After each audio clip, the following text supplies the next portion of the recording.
evening, everyone. Always a pleasure to see you on these webinars that Women on Boards runs every so often. My name is Catherine Musakali, and I have the honor of being the chair of Women on Boards Network. And the reason I say I have the honor is because I chair a board of ladies and gentlemen who are so passionate about gender diversity, about youth diversity on boards.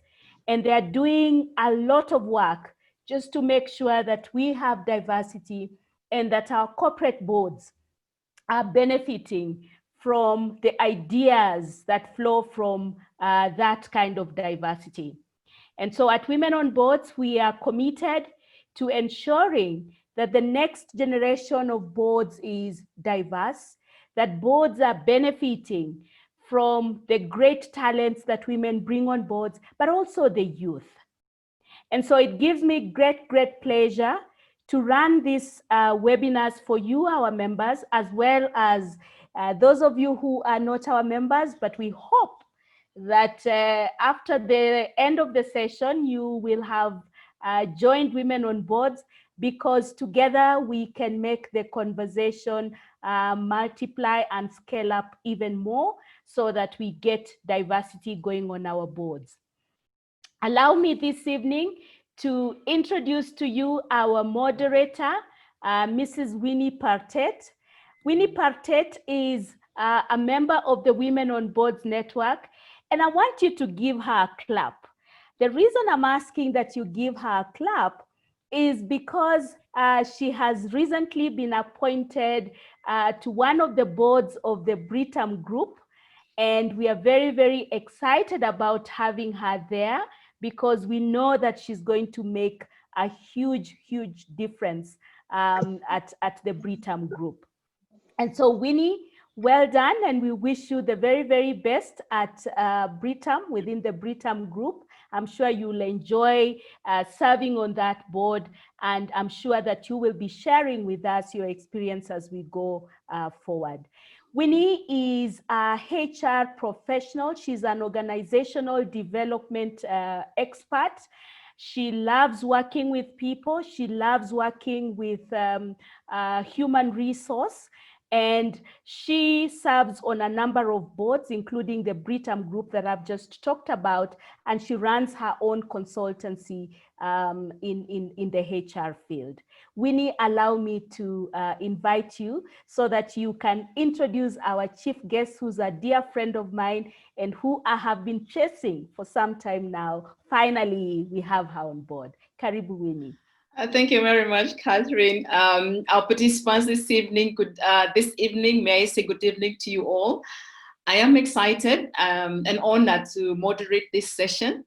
And I'm excited because our presenter this evening is somebody I've been reading about, not met, but what excites me so much is the fact that when I read her CV, I said, wow, she's good. And I'll be telling you shortly about who she is. But I'm also excited about the topic that we'll be looking at today. And when you think about this topic, what we're talking about, the catalytic power of competent femininity in the boardroom. Quite a mouthful, isn't it?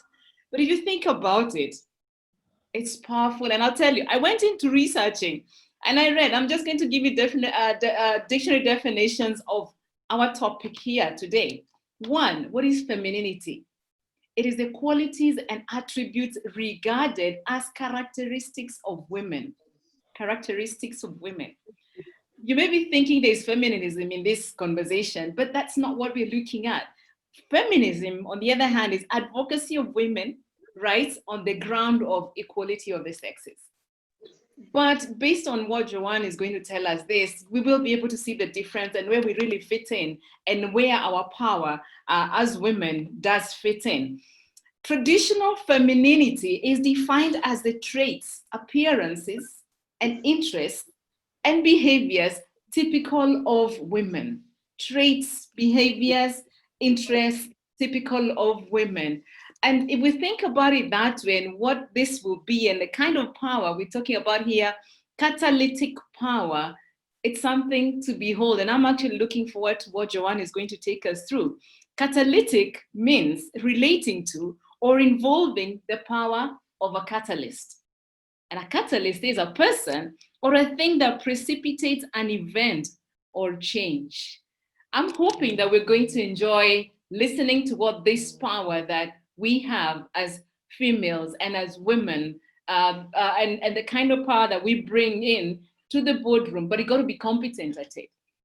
Allow me to now read Joanne's profile. And I did request her to allow me to read through it all. It's exciting. So I'm going to tell you who Joanne is. Joanne Mwangi-Yelbert, she's the founder and CEO of Professional Marketing Services, in short, PMS Group. And it's an award-winning all-round marketing and communications agency. She launched this company over 2 decades ago and ran it and has been building it to become an award-winning Pan-African agency, as well as providing employment to over 7,000 men and women, young men and women. Wow, this is an impressive 7,000, awesome. Now, due to her expansive experience in the marketing and communication sector, Joanne sits on various private sector and state corporation boards as a strategic advisor. She's an enthusiastic mentor to many upcoming entrepreneurs, where she helps them to nurture their businesses. She holds the unique accolade of being the top lady entrepreneur in the prestigious Top 100 Awards in Kenya, to simultaneously bag 3 awards, a feat yet to be replicated almost 10 years later. She's an entrepreneur at heart and in practice, and she loves and is inspired by trailblazers, women and youthful trailblazers being her heroes. Titans that build wealth, live beyond limits or without limits, and who are true to themselves. Those who hold high ideals and constantly aspire to greatness.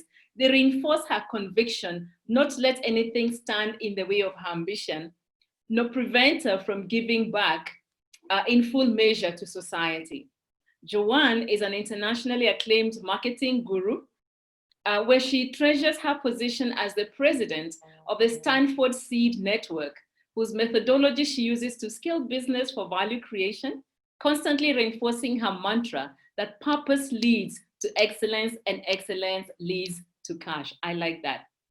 Joanne has an extraordinary track record for structuring complex deals and investments as a venture capitalist in the Lion's Den. I'm sure most of us are familiar with this. A television series in the global Dragon's Den and Shark Tank genre.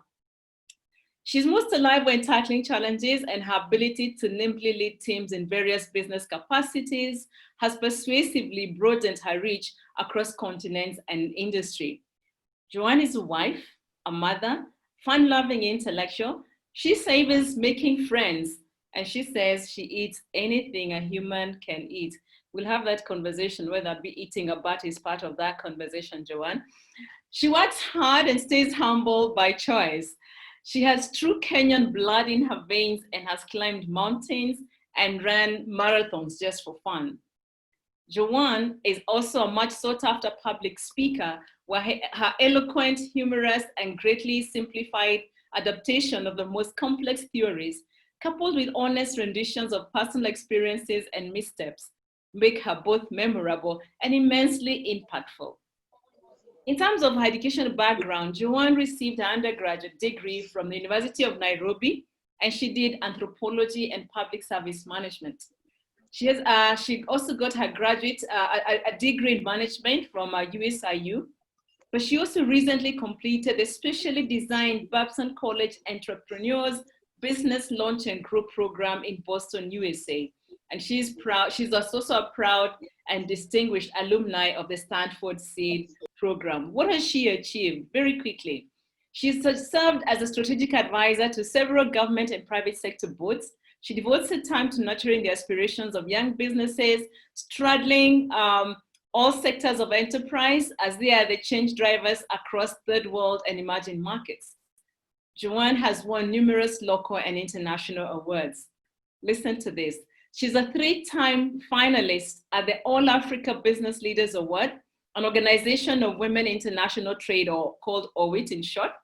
Woman of the Year award holder, a KPMG and Nation Media Group Top Entrepreneur of the Year, and bearer of the coveted Head of State Commendation for her extraordinary achievements in formalizing the efforts to include women, youth, and persons with disabilities in the Kenya government's procurement policy. Our dear participants, kindly join me in welcoming Joanne to take us through this topic, the catalytic power of competent femininity in every boardroom. Joanne, welcome. Thank you so much. Let me just tell you, it's awesome when somebody reads your bio. You almost wonder whether that's you, you know.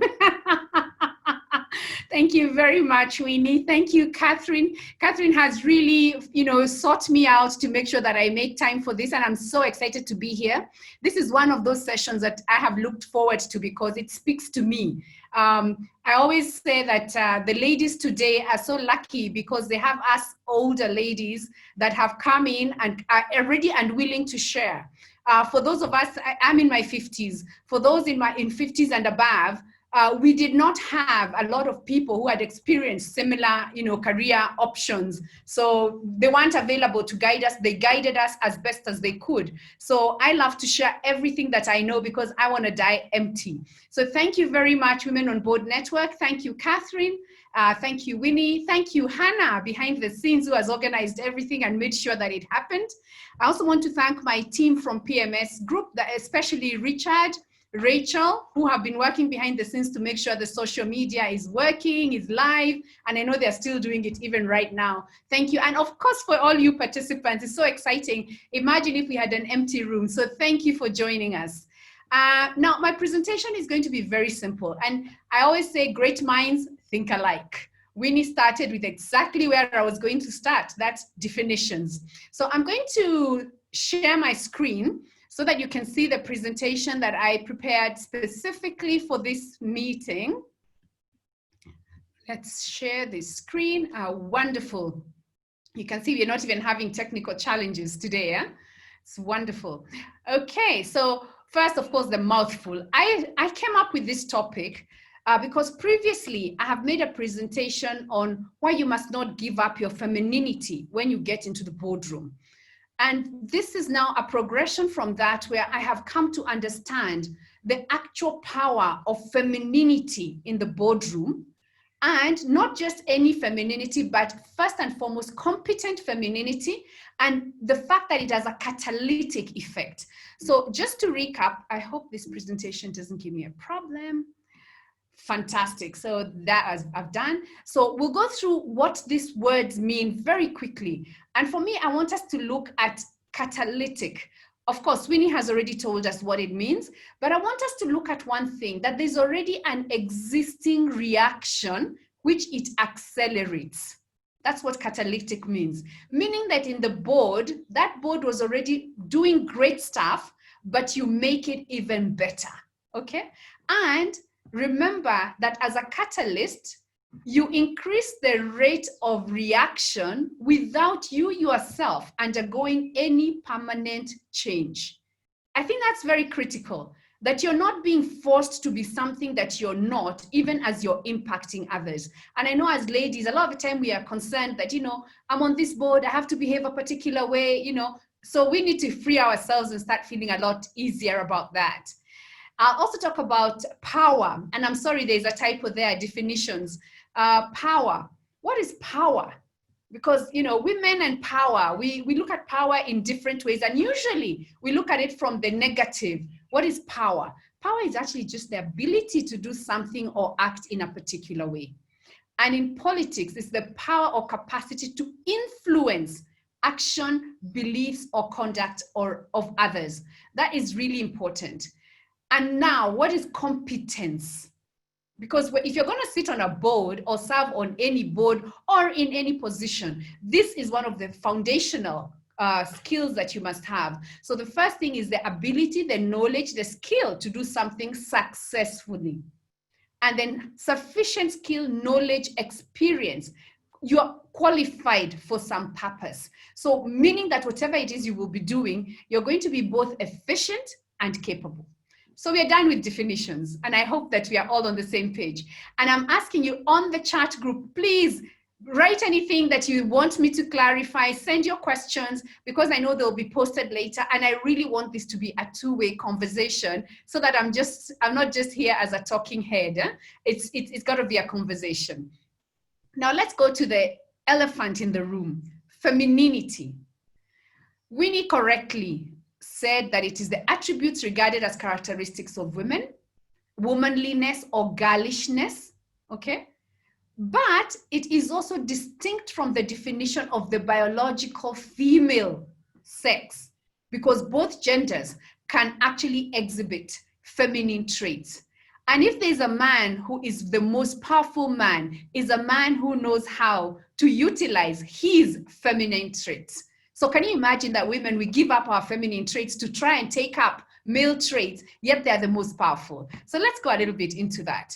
So what do I want us to come out of here with? By the end of this session, I want us to discuss and have 3 takeouts. 1, the keys to growing power, influence, and our personal definition of success from the lens of being competent and feminine without having to change yourself from who you are. I'm not asking anybody to stop being who they are. And then secondly, to recognize that being vulnerable doesn't mean being weak. Vulnerable does not mean weak. And then also a few tips on how you claim your spot among the unashamedly influential, powerful, successful, and wealthy women in the world. And I want us to focus on the word unashamedly, because somehow women's success seems to be shamed. It's almost like you're supposed to be in the shadows. And I'm sorry, that's kind of like, you know, another generation that has already passed. Let me start with a quote from Mama Gracia Machel. Power is not given to young people. You need to take it. Find mentors willing to guide you. Make yourself noticed and respected. If you look at the picture of Mama Gracia Machel there, look at her poise. She's feminine. She has never dropped the femininity, and that's what gives her additional power. For those of you who have met her, she's also very soft. She doesn't shout. She talks very gently, but very, very firm and very powerful. These are lessons we can pick from this icon. So we've already defined femininity, but I want to go a little deeper and say, what are the qualities that we actually look at? And traditionally, feminine traits include gentleness, empathy, humility, sensitivity. And the stereotypical masculine traits are things like independence, aggression, strength, competitiveness. If you look at other stereotypical feminine attributes, we talk about nurturing, caring, passivity, and subordination. Now look at that. Whereas the man is going for strength and competitiveness, the woman is going for passivity and subordination. Why? Why? Why not instead balance the two? And this is where I want us to get to. So the truth is that feminine power has nothing to do with being female or being feminine. It is the balance to masculine power.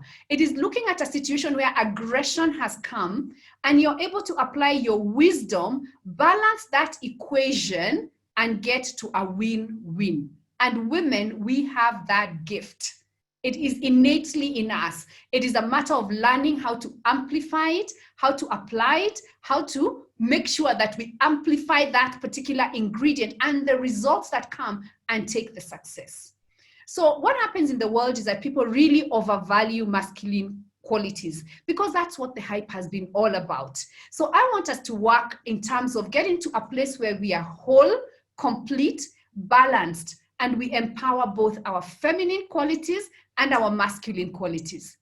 I want to say, for me, I'm very aggressive. If I want something, I go for it. But that doesn't mean that I go for it with a fight in me, you know. I go and I'm very gentle, I'm very charming, I smile, you know, I'm very nice. And that means that I get my feminine side to achieve my masculine aspirations of wanting to succeed and being unashamedly successful, unashamedly capitalistic, but at the same time, being that female who is still mommy, who is still wife, who is still girlfriend, who is still sister, you know, all those other places that we are. So how do you become powerfully feminine? Now, this is where you need to think and always remember that there's no one size fits all. There are times when you need to do, and there are times when you just need to be. From traditional knowledge, I think all of us across Africa, our mothers told us that as a woman, your place is to be seen, not to be heard. And we have fought that for a long time. But you know what? Sometimes you listen to something and the wise thing is to keep quiet. So wisdom is knowing that time when your knowledge tells you, let me keep quiet. Sometimes being hard is appropriate, and sometimes it is better to be soft. Let's talk about it in the boardroom. There are times when your vote is going to make the choice between a decision going one way or the other. You have to make the decision that sits right with your conscience. And that decision may be the hard decision. But sometimes the board may be moving in a direction where you need to be soft to guide them towards looking the humane and the human side, because it's not always about numbers, it's also about other factors that relate to success, definition of success.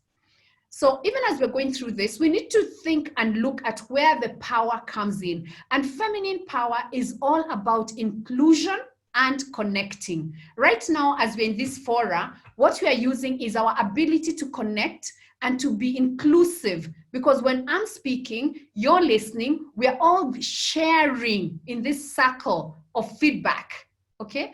And we find that this is what makes us bring the two capabilities, masculine power, feminine power, and then you get real strength and unstoppable power.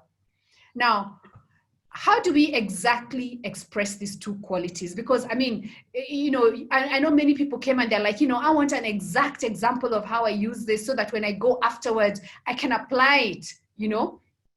What you find is that, I'll use the example that I have in the slide, that sometimes you may be direct in the request, but you need to be intuitive enough to notice when someone in the team is struggling. This happens even on the board. Board papers have been circulated. Some people have read, some people have not read. Some people's competence in that particular subject or area may be wanting. How do you navigate that space without hurting anybody's ego? And I have found that a lot of the time, I step back and I take the place of the person who doesn't know. I remember when I was getting married, the ladies who spoke to me, they told me that when you're married, one of the things that you must always use is that you must always apply a little bit of dumbness to yourself. And I said, but I wasn't born dumb. Where should I apply some dumbness? And I was told, if you want to get far, ask questions rather than give solutions before you are sure you know what you're talking about. So it's a matter of asking, can you help me understand what this statement means?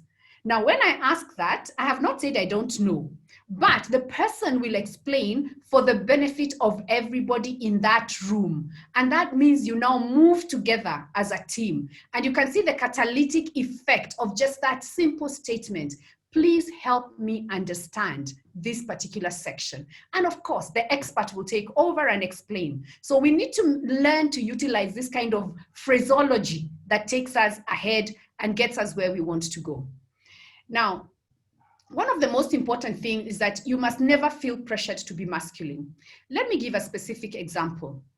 When we go for meetings, and especially if you are going for a meeting in a very male-dominated space, we wear our skirt suits. 90% of the time, you'll find that you're wearing a black, a blue, a navy, a brown, a gray. Those are masculine colors. Why? Because it's an effort to kind of fit in. But you know that standing out is what actually gets you noticed And as I like saying in many presentations, kimbele mbele huenda mbele. If you're not noticed, how will you then be the one who is talked about when they're deciding that we're looking for a board member for this kind of organization? Who will remember your name if you were just part of the spectrum, the furniture? Nobody noticed you. How will you stand out? And you can stand out by dress. You can stand out by talking, talking sense, of course. And you can stand out by always being that person who is absolutely competent and absolutely sensitive to other people's feelings. Remember, people never forget how you make them feel. So don't allow yourself to apologize for your amazing femininity. Instead, learn to use it to your advantage. Always make a point to be noticed.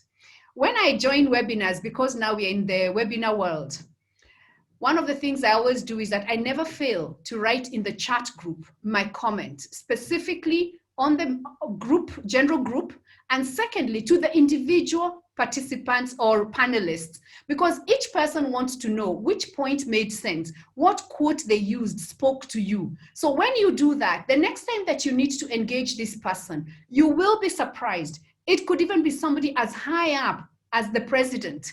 But do you know what? All of us basically are the same as human beings. So in the end, that person will appreciate that comment that you made that was empowering, that was affirming, or was life-giving because it gave a correction in a positive way.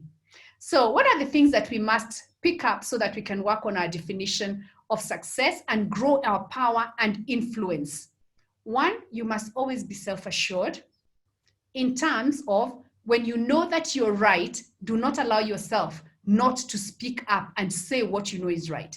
But at the same time, be coachable. Nobody knows everything. Always be learning. You must have networks that pull you up. In a board, for those who have never sat in a board, maybe it's good for you to get a sneak preview. When decisions are being made, a lot of the time, a lot of lobbying has happened before you actually sit to make that vote.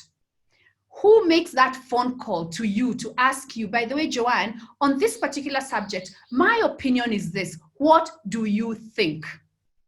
And what network is this that you're building that will work for you and for other people so that you get to a win-win? That's a very important thing. Always remember that when people are talking in a room and they're looking to speak about you, who is the person in that room who is going to be your sponsor? When they speak in a room and they want to discuss Joanne and Winnie is there, I know that Winnie will say, oh yes, that's a great choice. I think we should call Joanne. She's very knowledgeable. She's very competent. I think she'll be, in fact, her emotional intelligence is very high. She'll be good for this board. You need that person. You need that Winnie. You need that Catherine. You need that Pauline. You need that Sabina. You need that person who will say these things about you when you are not there. So create those networks and create them among both males and females. If we do not live in a gender-blind world. So you need everybody because boards will always need to have diversity. So you need to have a broad spectrum of people and different types of people knowing you, knowing your competencies, and it's your responsibility to make sure that this happens, especially because as women, we need to put ourselves out there. I think it's also very important that you must know what success means to you because success means different things to different people. It's a very personal journey. For some, having a lot of money is success. For others, having impact is success. And impact comes in different ways. A lot of money is also a broad spectrum. 1 million shillings is a lot of money to one person. To somebody else, it's pocket change. So, you must really know what your definition of success is. Now, I want to talk about vulnerability and how vulnerability does not mean weak. As women, we tend to do better with being vulnerable. But we tend to think that our vulnerability is weakness. Actually, it is very, very brave people who are vulnerable. Can you imagine when you're sitting in a room and you're voicing a contrary opinion and you know very well there could be backlash? You have to be very, very brave. And that contrary opinion that you're voicing may be the one that actually is the correct one and that will catalyze that boat to go to the right place. So you must take that courage to be vulnerable to be found to have been wrong, because sometimes you could be wrong, or to be corrected, or sometimes to be right.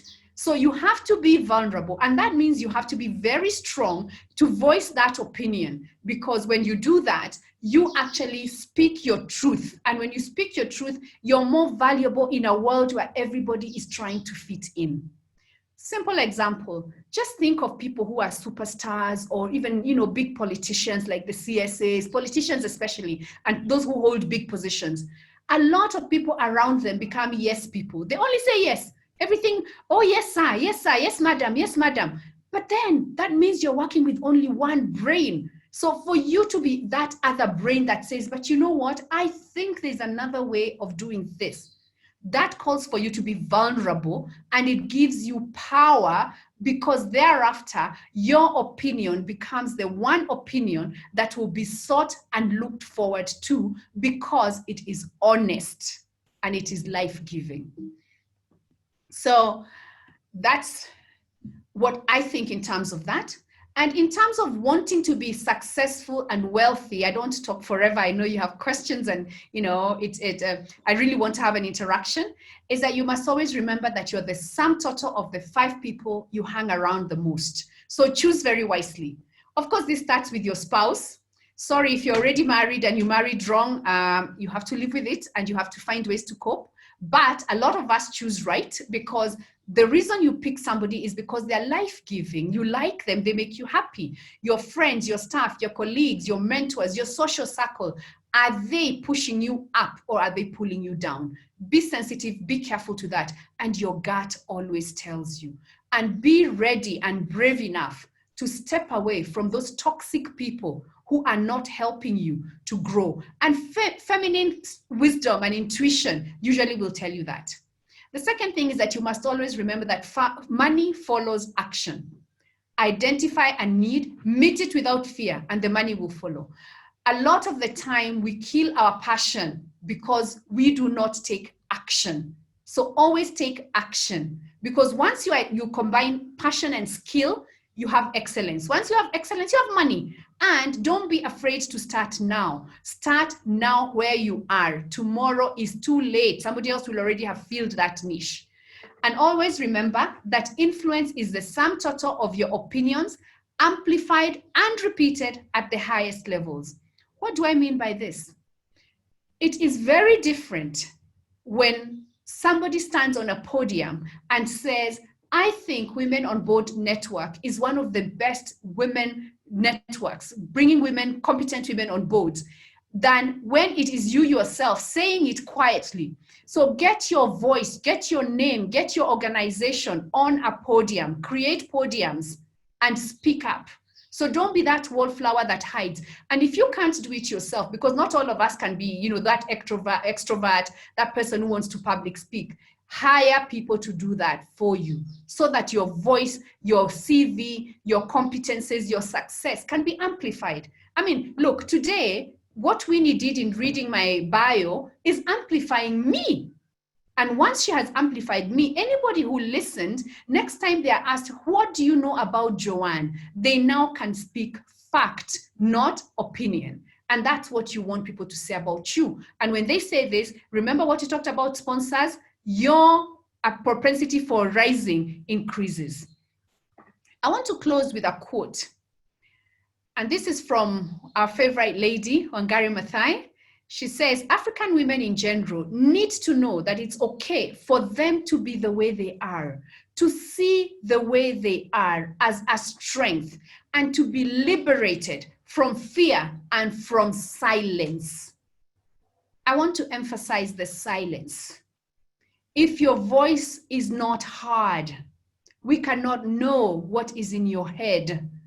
If we don't know what is in your head, we cannot know your competence. If we don't know your competence, we will not put you on a board, and so your power will be dimmed. So always amplify your voice. Let us listen to each other's voices. And as women, let us use our voices to bring life-giving conversation and strength to make sure that we are building each other up and we are building our nation, our sons, our husbands, our children. Let's build rather than destroy, because that's the only way that femininity is going to be a catalyst for good. And we need to apply it for good, because we all know the world desperately needs for us to do that. So I'll stop my presentation there, and then I'll let Winnie take over. And I'm really looking forward to the question and answer session so that we can delve deeper into the exact things that you do want to hear. Thank you very much. Thanks, Joanne. I have taken like 5 pages of notes. Awesome. Thank you. I've learned a lot. I have questions that I need to ask myself after this presentation based on how I've been coming across as a woman in terms of how I put across my femininity, and really question myself, do I use it the right way and to achieve exactly what it is that I want. Now, you said that power is balance to masculine power. You said we need to balance between the masculinity and the femininity. That is what really gives us power. And I said, wow, we need to use this to actually create a win-win situation. I want to shut up and open up for any questions or comments that have come through. Hannah, I haven't seen any questions. Perhaps anybody can put up their hand for questions, and we will quickly deal with this, or comments.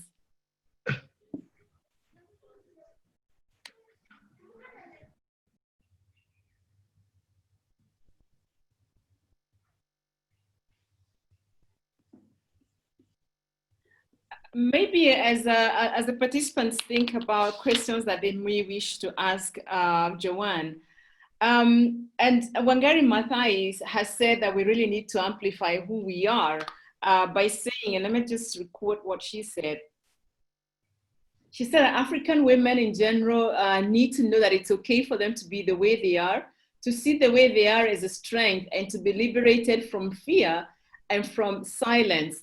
And we are a product of maybe our mothers who grew up in an environment, perhaps, where they were told, you're here to be seen, not to be heard. What's your advice to women who may be struggling to come out of this world, where they've been told being an effective woman is when you shut up and listen? What's your comment about that? Thank you, Winnie. I think for a lot of us, really, it's almost impossible for somebody to have grown up, I think in Kenya especially, and not heard that statement at some point, even if it wasn't addressed to you. Meaning that our socialization has been that women are supposed to be rather quiet, demure, and not to be out there.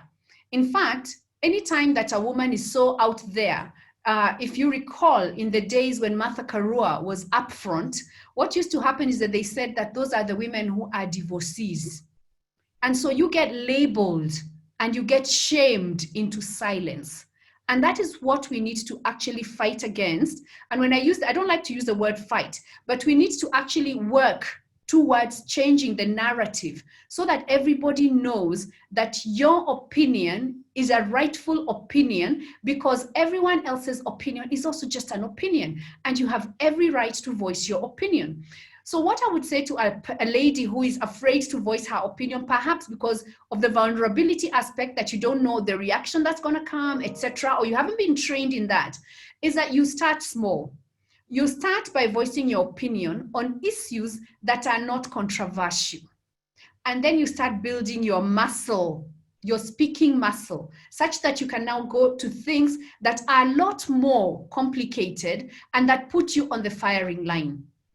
I want to say that for a lot of ladies, you must also remember that a lot of the time, the things that get you noticed are usually the things that are not what you want to get noticed about. So I'll give a simple example. Like today, from all that we've talked about, a lot of the time you'll find that if a journalist comes and takes a quotation, they'll probably pick the quotation where I said that women need to fight against you know, so that the context becomes negative. And so that's what silences women. So you must be ready to know that if that happens, my reaction is going to be this, and this is how I'm going to counter it. I'm going to send a rejoinder saying the word fight, the definition I was applying here was to counter, not to aggressively hit against. So, you know, because nuances are what make women afraid to speak, but speaking is a must. So I want to urge you all ladies, at all times, make sure your voice is heard, because your opinion matters. Your voice matters. You are the change that this country and this world needs. Don't keep it to yourself. Maybe as a rejoinder question to that, Joanne, I think you raised a sensitive question we've been discussing, and this is the issue of politics. Maybe there are politicians with us here, or aspiring women politicians with us.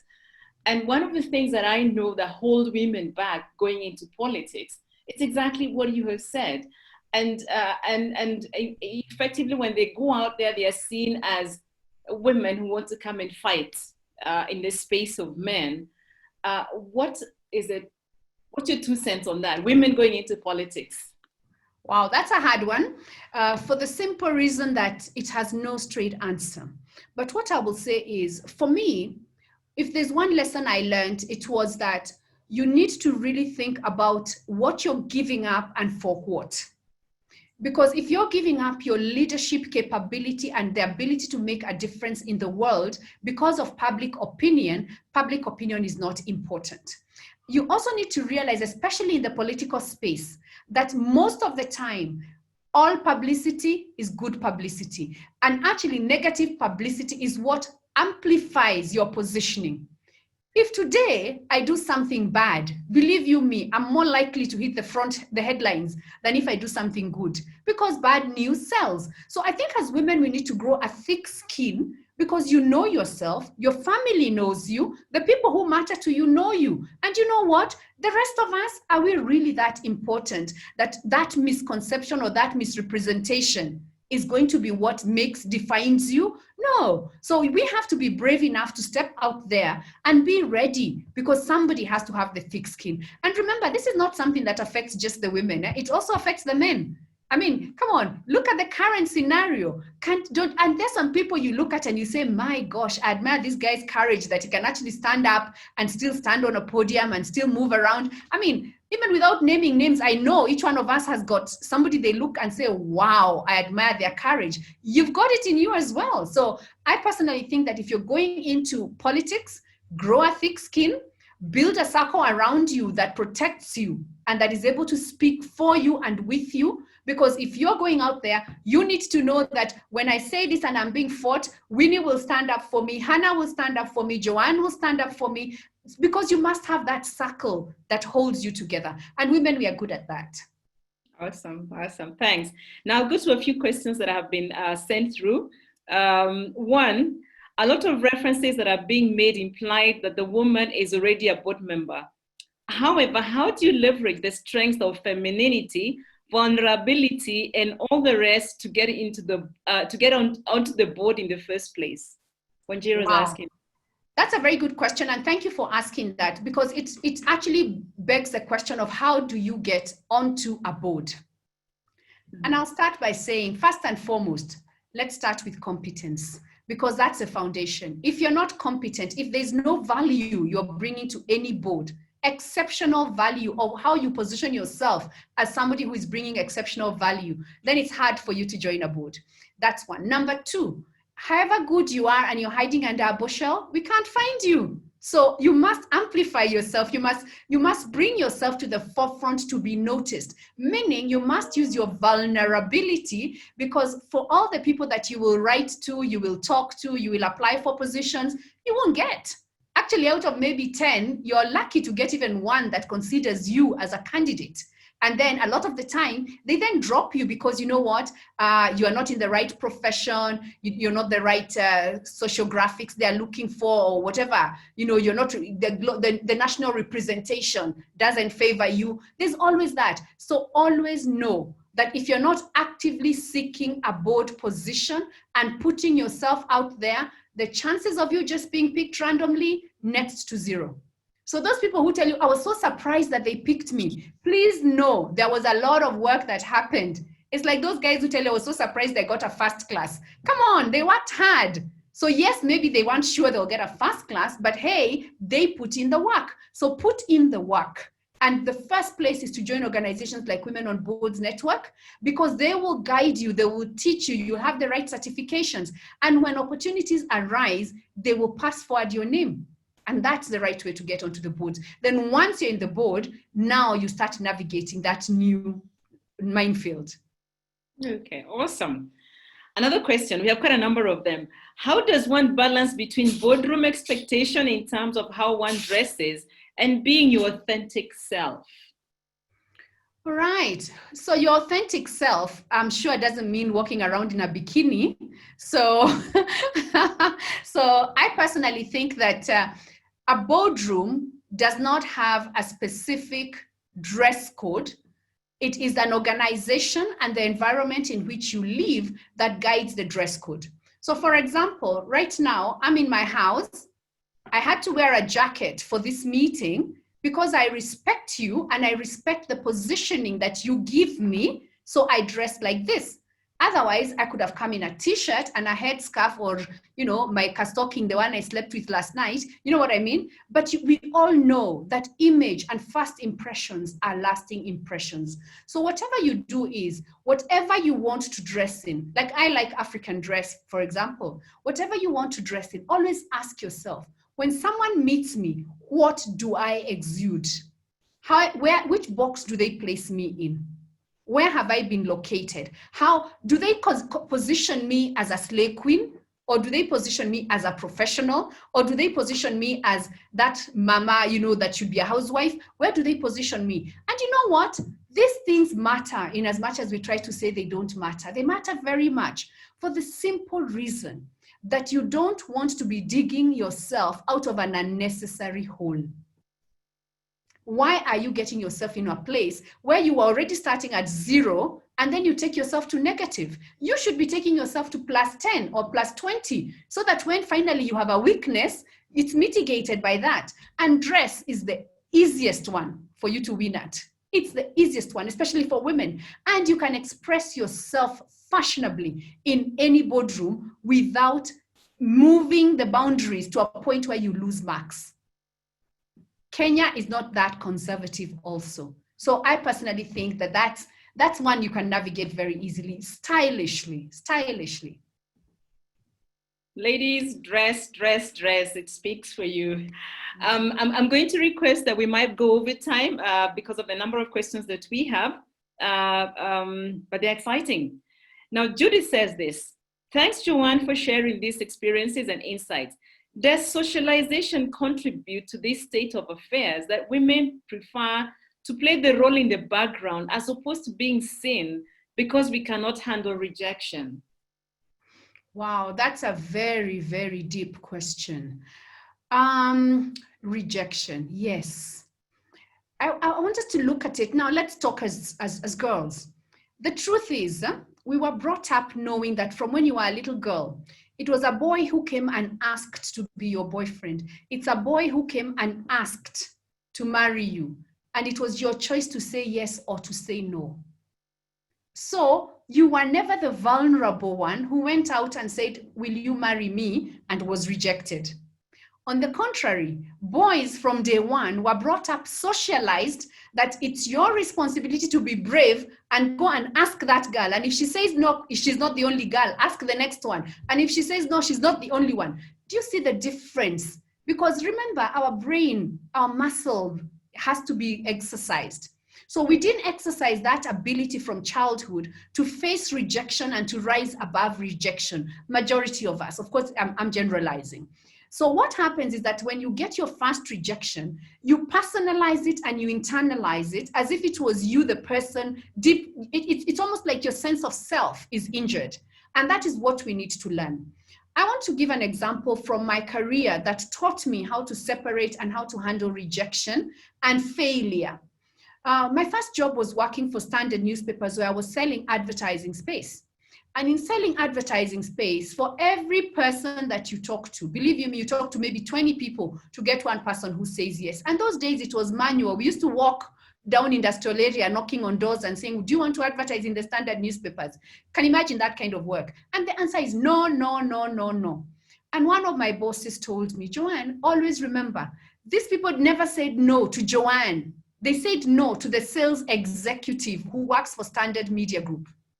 So Joanne is still intact. Joanne is still that nice, beautiful, successful girl who is going out there and putting her best forward. But the sales executive is the one who has lost the sale because perhaps the product wasn't good enough, which she's not responsible for. So you always must separate your sense of self from the position that you lose or the opportunity that you fail at or when you flounder. Remember, all these are learning opportunities.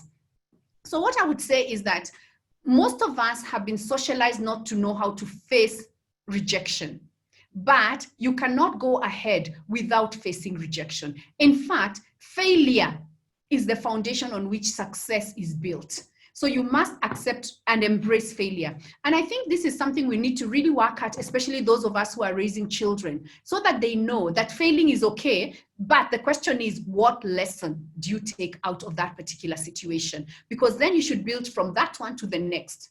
And let's go back again to even elective positions, whether it is on the board of Women in Boards Network or any other organization. If you don't vie, you don't get the chance. If you vie, you could fail. You may not make it. So you're not going to vie because you might not make it. Come on, it's a 50-50. I'm vying. Wow.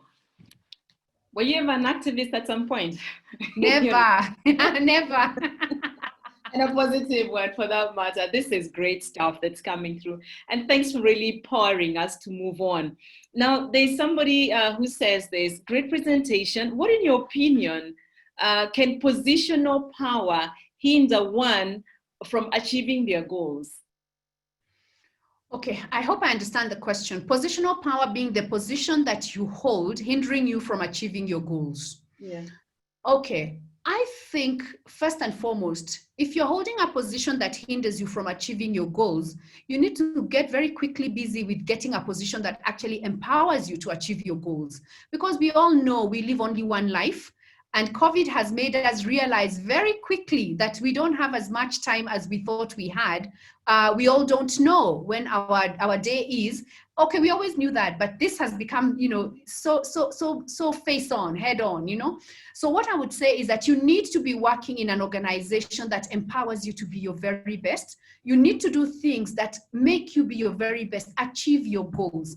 And I do know that we have to make ends meet. So sometimes we are stuck in particular situations, but you must make that a temporary stepping stone, knowing that you're moving on to next. So the question is, what are you doing to get to that next that is going to be the one that allows you to meet your personal goals? That's a very personal thing because nobody's going to do it for you. You have to do it for yourself. Absolutely. We own our growth in whatever way. Now there's somebody else, you mentioned the issue of older women, and somebody here has an issue with older women. She asks, how do we handle older women who seem to hold the same idea that women are there to be seen, not to be heard? And so in certain ways, they hinder the progress of the young ones. Let me just tell you, those older women, and I'm not one of them, and if I am, please call me out.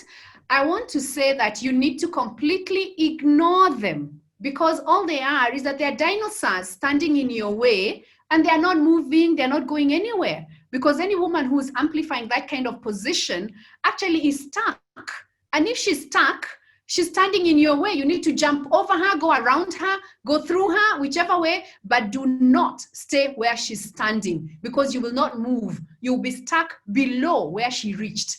And if she reached that low, please, you're made for greater stuff. I don't think you should listen to external voices as much as we are used to. I think we really need to learn to listen to our internal direction, our spiritual direction, and then seek mentors that are leading you to great stuff. Always look out to the greatest possible that you could achieve in your position. If you can go online and find somebody who is doing something amazing globally in your sphere, that's who you should look up to, not that woman who is telling you to go backwards and be not seen, not heard, no. Don't go there. Just open up your own world. Okay. I'm going to ask you a couple of questions so at least you can respond to all of them together. One, what are the considerations to make when joining a board? And related to that, somebody asked, where are the board opportunities to be found so that one can actually consider joining one based on their interests? And along the same comment you just made a few minutes ago is the phrase that women are the enemies of themselves. Maybe you can comment on that. And then somebody said, can you give us general tips on how to improve our networking skills, especially for the introverts? Wow. Yeah, I think we can respond to those ones before we move on. Thank you very much. Those are really tough questions and real questions. Thank you so much for asking them. First and foremost, let me put it this way. What do you consider when joining a board? First, you must join a board that is aligned with your values and with the things that mean a lot to you and your skills. Because if you join a board where you are not passionate about what you're doing, you'll actually be earning a sitting allowance. And you know what, guys? These boards don't pay very high sitting allowance. In fact, most of the boards I have served on, I always feel that I'm actually doing public service. It's my CSR, because the amount of money, the amount of money they pay me versus the amount of time and my skill that I'm putting in, there's no correlation. So boards are prestigious. Look for boards where you gain something by giving. Do things where you know very well that whatever it is that you're doing is actually working for you to build you up, and you are using your skills, the very best of you, to do better for the whole country or for that particular stakeholder in that organization.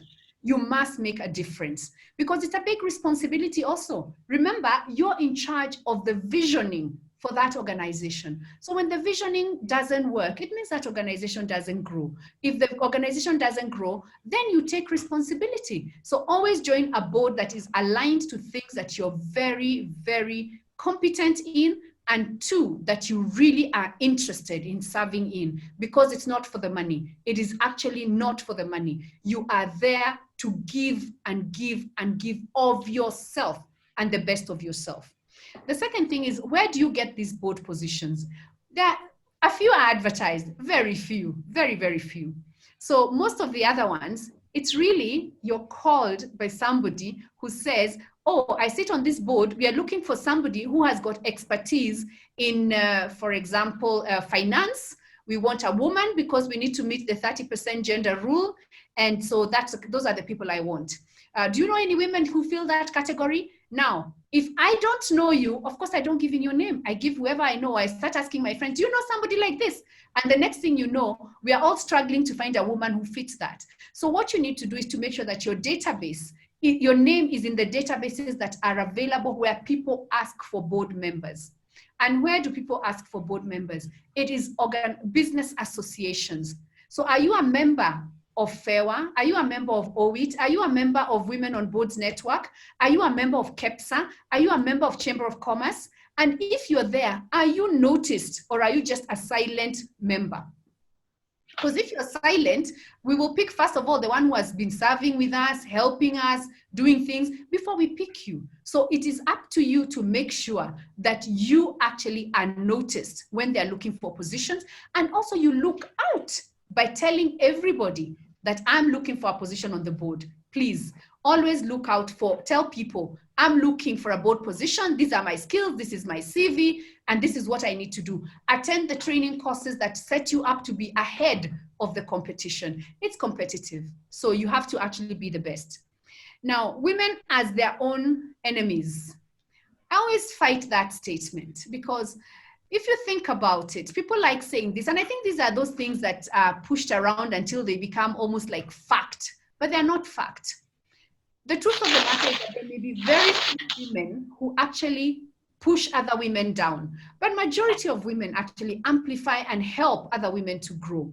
If you think in our African culture, when a woman gets a baby, it is the other women who turn up and come and start helping, making sure she doesn't have to work, cook for her, bring the nappies, wash her clothes, farm for her, make sure her cows are milked.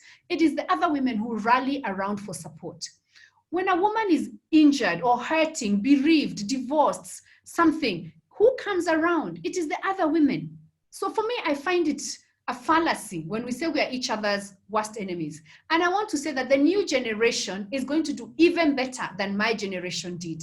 And as a woman, I want to stand here and say with no fear of contradiction that as women, we must pull each other up and we must hold each other accountable for supporting each other to grow. So where you're seated, if you have an opportunity to push for a female to take a position, always push for a female to take the position. You know why?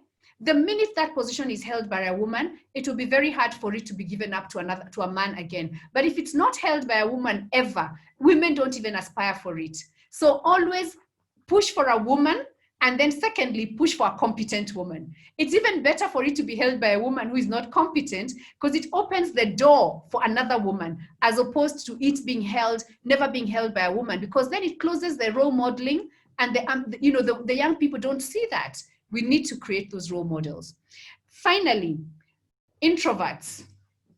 How do you improve your networking?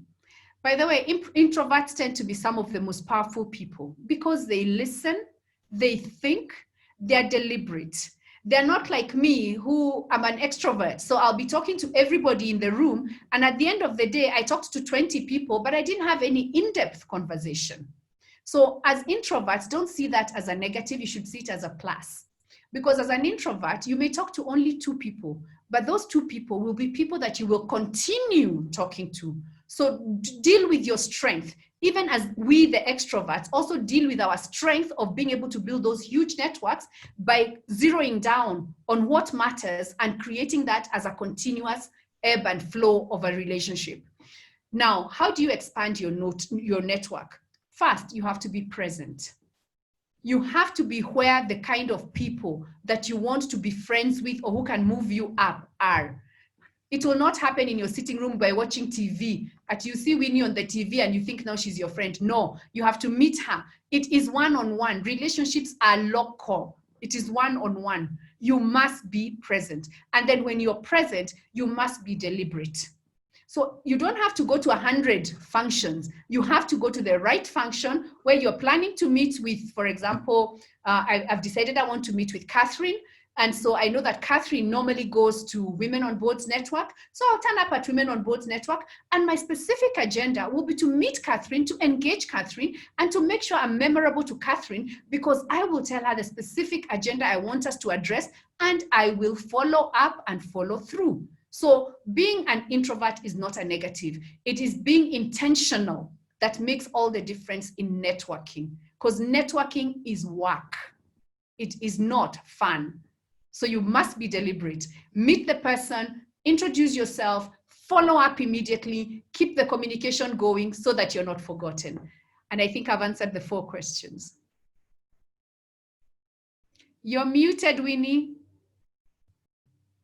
Sorry about that. I'm going to ask 3 final questions, and then we'll very quickly go to, we've been asking the questions. We'd like to give you a bit of compliments, feedback that we have received. Somebody wants to know, how do you deal with men who fear women who are accomplished? And because sometimes we are sensitive to that, we tend to hold back and don't want to be tough. We don't want to be powerful than they are. And of course, that gets us into situations that we feel we don't want to be in. And the next question is, you talked about Kimbelembele Huendambele. What do you do to handle the situation of being accused of the imposter syndrome? And then the last one is, supposing I'm in a board that I find myself in it and it has integrity issues. What would you advise me to do as a board member in such an environment? Okay, wow. Okay, first and foremost, let me put it this way. How do you deal with men who fear accomplished women, sorry. An accomplished woman is a powerful woman. A powerful woman is an empowered woman. And an empowered woman knows how to handle a man who is fearful or who has got an inferiority complex. For the simple reason that you did not get that far without having dealt with this before. It's not the first time you're dealing with it. Nobody gets that far because you deal with it from childhood. Every time that a girl became number one in school, I'm assuming it's a core curriculum. What are they called? The ones that mixed school. So you've got a girl and a boy. And in that class, the girl becomes number one. What used to happen in class? They would straight away say, you boys, you've even been defeated by a girl. Even been defeated by a girl. Why?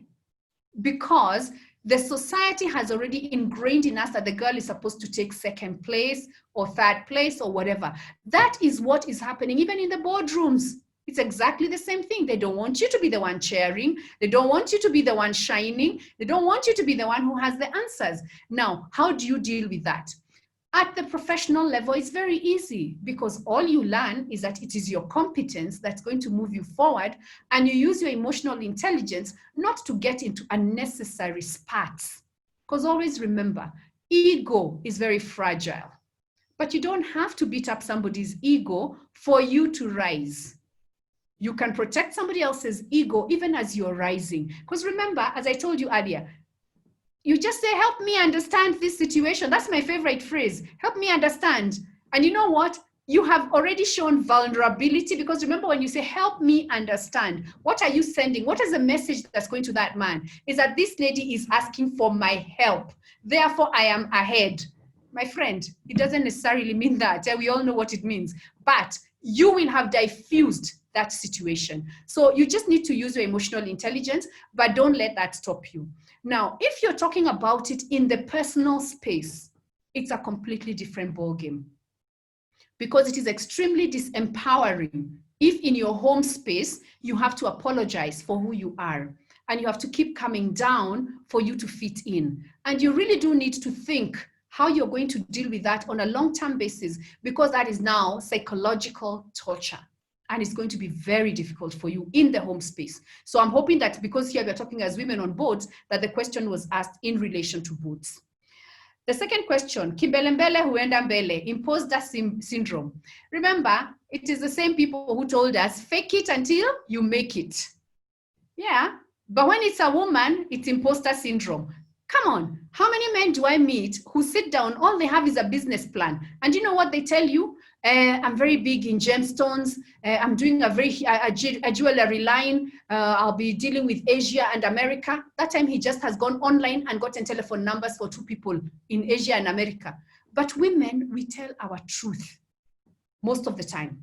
So when a woman stands up and she amplifies herself and she positions herself up, most people are like, Kimbelembele, she's not even all that, you know. But the truth of the matter is, you're better off amping up yourself rather than amping down yourself. So I always use the analogy of going to a party. If you're invited to a party and you don't know the dress code, how do you dress? Do you dress down and go in your jeans and a t-shirt, or do you dress up and go in your funky evening dress with sequins and high heels? For me, I will always wear my sequins and high heels, because I would rather be the one standing out for looking absolutely gorgeous than be the one looking the drab ones when everybody else is looking amazing. So you choose your battle. And for me, I say, I'm going to choose to be up there. Let people be uncomfortable with it, but I'm staying up there because God created me as a queen. I'm staying up there. I'm not coming down. Sorry. And then finally, you ask the question on integrity issues at the board. One of the things that you must never play around with is your reputation. And remember, when you sit on a board, it is a matter of collective responsibility, including when you select your chair, he's a first among equals. So all of you take responsibilities for all the decisions that are made in that board. So if the decisions are not up to standard, if you know the integrity issues, it behoves you, 1, to raise your voice. 2, if you cannot raise your voice, to exit that board. You cannot sit there and act as if you are clean and you are not, you're just watching, observing. Where I come from, we have a saying that says there's no thief and the lookout man. Both of you are thieves. So you cannot sit in that board and, but in all conscience, be at peace. So you either raise your voice and make sure that that issue is known and addressed, or you step away. Those are the only 2 options you have available to you. Wow, thank you, Joanne. Allow me to just read a few of what it is that our women have said this evening about this presentation. Someone here says, thank you, Joanne, for an insightful presentation. You actually exemplified what you were teaching. You have a strong but pleasant presence. Oh, very informative presentation. I've learned a lot. That's well articulated, Joanne. A wealth of knowledge well shared. We must stand out, amplify ourselves in every meeting attended. That's very important. Great, insightful presentation. I like that advice given by Joanne. Start speaking on things that are not so controversial, then build up your influence from there. It's a skill. Listen fast, study the room, then speak, but listen fast. The next one is, thank you for that presentation. We've been cultured to be quiet. Kimbelembele wenda mbele, as you have voiced. I'll be using this phrase to make me speak up more often. Me too, Joanne, me too. Now, this is one of the most sober and factual presentations I've attended from a fellow woman in recent times. Well done. Oh, thank you. Okay. Loving your energy, Joanne. We've had quite a number of them. The last one is, this has been very, very candid. Thank you, Joanne, and Women on Boards Network. And then the last one here is, thank you for the excellent delivery of your presentation and for the great takeaways from it. And for me, it's been exciting. Powerful presentation, taken a lot away, and you've given me thought-provoking ideas, and I believe every participant who attended has been challenged to really think about their positioning and the femininity in them, and being able to leverage that, because it's a real power that we can use. And there's something that you kept on saying, life-giving. So if we can use femininity as a life-giving skill, then definitely we'll be able to change not just our nation, but also the world. So I want to really, really thank you very much, but I want to hand you over back to Catherine. Ladies, we are almost done. Thank you very much for being there. Thank you for making this interactive. Talk shortly. Thank you. Over to you, Madam Catherine. Thank you. Wow. Can we just put on our mics and just give a clap to Joanne? That was amazing. So I don't even want a virtual clap. I want a real clap that I can hear. Thank you. Thank you. Thank you so much. And that was awesome. That was awesome.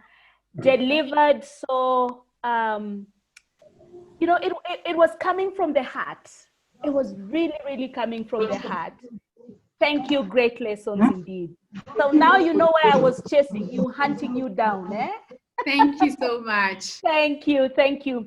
Allow me, ladies and gentlemen, just to introduce some members of the board of Women on Boards. And I will start with Judith Sidi, who's the chair of the membership committee. Judy. Thank you. Thank you, Catherine. So ladies, I'd just like to say thank you all that you have been able to make it. And thank you, Joanne. That was truly insightful. It has really challenged us. We are looking into ourselves just to see what are some of the things that we can do to improve. I could even see people saying they were taking some, we call them what, Twitter quotes, which they're going to be using, in their meetings and everything. So it means that actually your session was really impactful. So thank you so much. And I hope that when we look for you again, you'll not be tired. You'll always have something to share with us. I have watched you since I was a young girl. So I know you really have a lot. You've really learned a lot, both in the corporate world and also now as an entrepreneur. So I really appreciate who you are, but also appreciate the information that you've shared with us this evening. Thank you. Thank you so much. Thank you so very much. Thank you very much, Judy. You didn't invite the participants who are non-members to join us. Oh, yes. Okay. So, of course, I've seen we have gotten participants who are asking how can they join. So we have Hannah Mwangi. Hannah Mwangi, I think, has been sharing the emails of how you can join the Women on Boards. So yes, you are invited to join us. And of course, now with a lot of webinar sessions that we are having, you can take advantage to be able to learn more and understand also what is going on within the Women on Boards. So we continue to have trainings. We have trainings where each one of us is able to participate, especially on corporate governance, so that you can understand what is expected of you when you serve in a board. You don't want to go in a board blindly. And as Joanne said, sometimes you find you are not useful there, but it's because you really don't understand what is your role when you are called upon to join such a board. So this will be a very good forum for you to do so.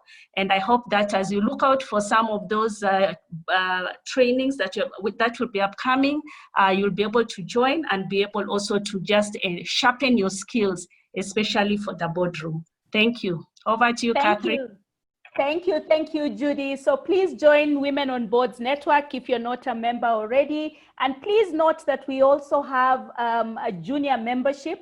So kids from age 13 on to 25 can join as junior members. And indeed, yesterday we launched a mentorship program for them. So they're paired up with members of Women on Boards Network who mentor them through their leadership journey. So bring the kids as well. Come yourself and also bring the kids. I also want to introduce Faith Nkatha, who is the chair of finance and partnerships. Faith. Hi, Catherine, and hi, everyone. Yes, my name is Faith. I'm still soaking in everything that we've learned. That was amazing. And thank you, everyone, for coming and that you keep coming every time we put this together. Thank you, Catherine. Thank you so much, Faith. Yeah. Pauline Wahinya, who is the Vice Chair of the Policy and Advocacy Committee, is also here. Pauline? Yes, good evening. Thank you very much, Joanne. Thank you very much, Catherine. This is amazing. It's an awesome evening. Thank you, Joanne. You have done it very well. And we'll still call you again to come. Thank you. Thank you so much. Thank you for mentioning that we're going to have her back. And remember, we're going to have our annual conference later in the year. We shall let you know so that you sign up. We'll have speakers. Hopefully Joanne will come. We also have Eunice Kuria. Eunice, you want to greet our participants and say a few words? All right. Thank you, Catherine. Joanne, I think it's been a very insightful talk. I think for me, Kimbele Mbele, Huenda Mbele, that has resonated well for me. I think we need to speak out when we're given an opportunity. And for me to just invite you to come back and speak to the wider Women on Boards network. So Joanne, asante sana for your time and be blessed. Thank you, Catherine. Thank you very much. Sandra Kabiru is also a member of the wider Women on Boards network committees. Sandra?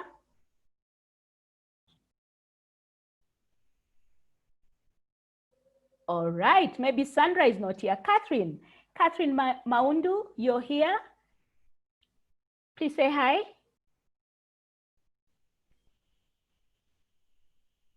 Okay, maybe they have dropped off.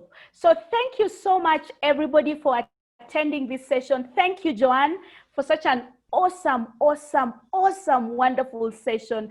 I have learned so much. I have taken copious notes. I have just gone back into myself and I've been asking myself questions about my leadership style and whether it conforms to what you've been saying, and really useful life lessons. Let me just end by sharing some information about upcoming events for those who are on the call.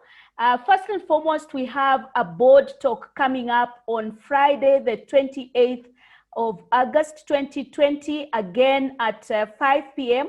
We have two powerful speakers like Joanne.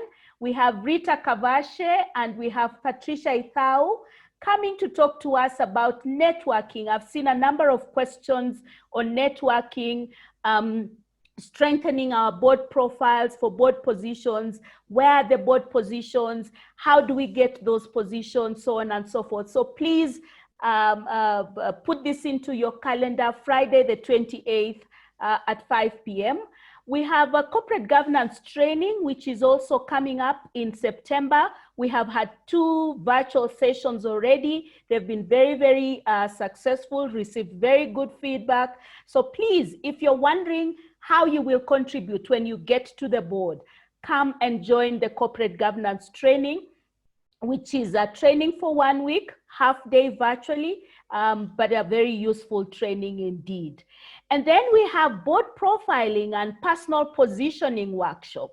So you have amassed all these qualifications. You are good at what you do. How do you write that board profile? How do you position yourself? How do you appear for the board interviews when they are advertised? So please sign up. We have one coming up in October. Sign up. We have somebody who comes out of Malaysia who helps us with those board profiles. But at the same time, if you want a one-on-one help in developing your own board profile, please let us know and we'll link you up so that your board profile is ready. So many times I'm asked for board profiles.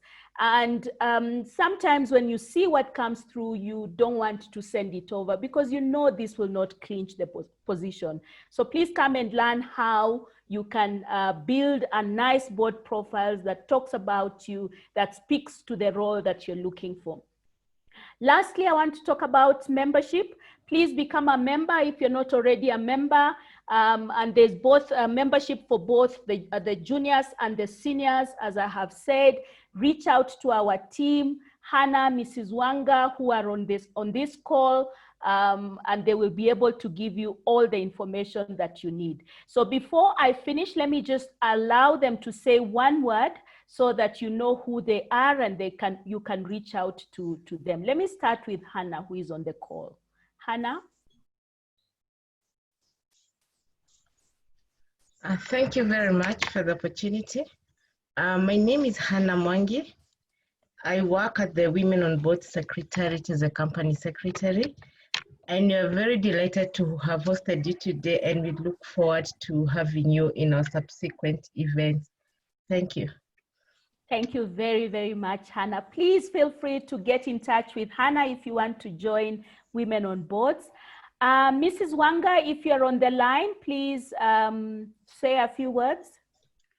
Okay, good evening, Joanne. If I was a policewoman, I would say we nabbed you today. Thank you. We've been waiting and waiting, but God's timing is the best. Thank you for what you've given us, and I hope we shall soon again get you. Thank you, ladies, for coming in, calling in.